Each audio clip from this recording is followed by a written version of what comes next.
make it personal here. If you do not have rule over your own spirit, your spirit will rule over you. And that's not a good thing. Proverbs 25, verse 28. Whoever has no rule over his own spirit is like a city broken down without walls. When we are not ruling over our spirit, but our spirit is ruling over us, this would be when our fleshly heart, that old man, right, which grows corrupt, our carnal desires get control of us. Our sensual emotions go unchecked, and then our tongue becomes unbridled. It's always the evidence. Things go from bad to worse. This proverb tells us when this is happening, we're like a city broken down without walls. We're like the city of Jericho, which when its protective walls came down, it became an easy target to conquer. See, the devil knows he can't just come into our lives and cause confusion and chaos so that we are not doing things decently and in order in our own life or in our ministries. He has to trick us to somehow give him access into our life. Our defenses come down when we lose control, rule of our own spirit.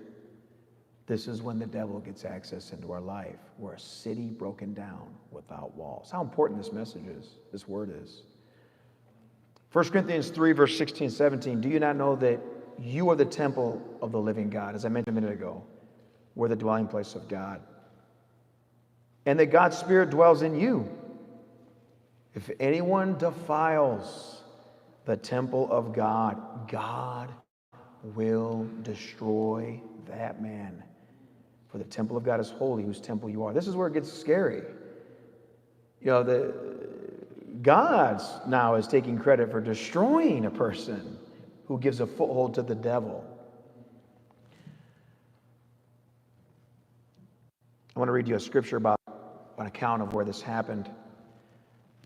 1 Samuel 13, verse 5, it says, Then the Philistines gathered together to fight with Israel, 30,000 chariots and 6,000 horsemen, and people as the sand which is on the seashore, multitude. They came up and encamped in Michmash to the east of Beth-aven.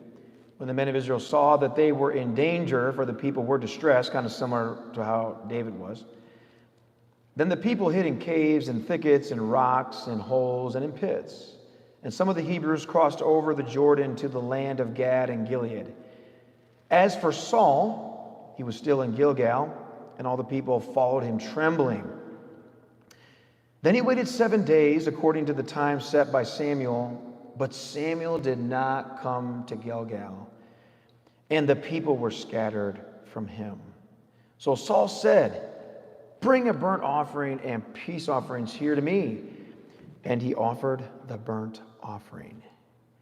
Now it happened as soon as he had finished presenting the burnt offering that Samuel came, and Samuel went out to meet him, that he might greet him.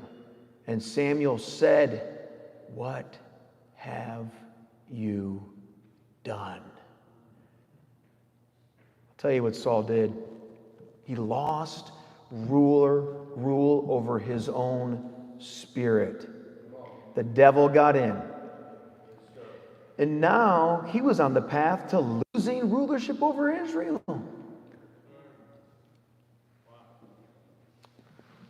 I want to quote to you, I didn't quote the last part of 2 Samuel 23, I want to quote it to you now. It says this, after David mentioned all that he said about his own life, his own rulership, and what he learned from the Lord, he said, But the sons of rebellion are not so, but are like the thorns which are thrust away, and whoever touches them must be armed with iron and a shaft of a spear.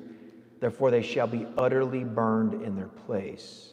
Remember what Samuel said to Saul, his last indictment about the sacrifices, when he kept some of the sheep or the animals, and his excuse was, well, we were going to sacrifice to the Lord. That's why we did it. When God told him, wipe it all out, Samuel said, has God such delight in burnt offerings as in obeying the voice of the Lord? Behold, obedience is better than sacrifice. For rebellion, the sons of rebellion, thorns thrust away. Rebellion is as the sin of witchcraft and stubbornness of heart, not ruling over our spirit, is as iniquity and idolatry. Too much is given, much is required. Oh, we know what we signed up for here.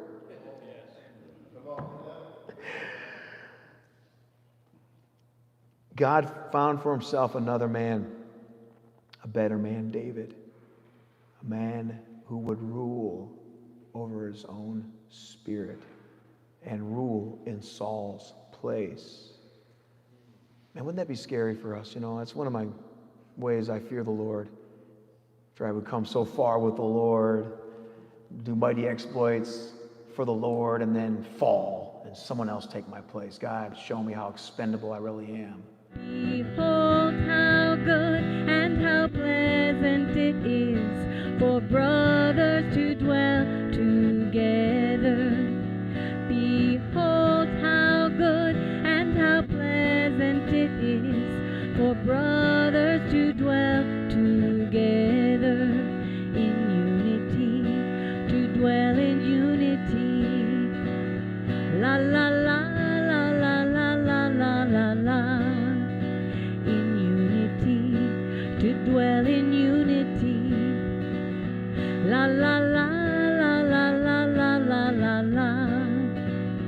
Ine mato umanai, shevet achim kam yachad. Ine mato umanai, shevet achim kam yachad.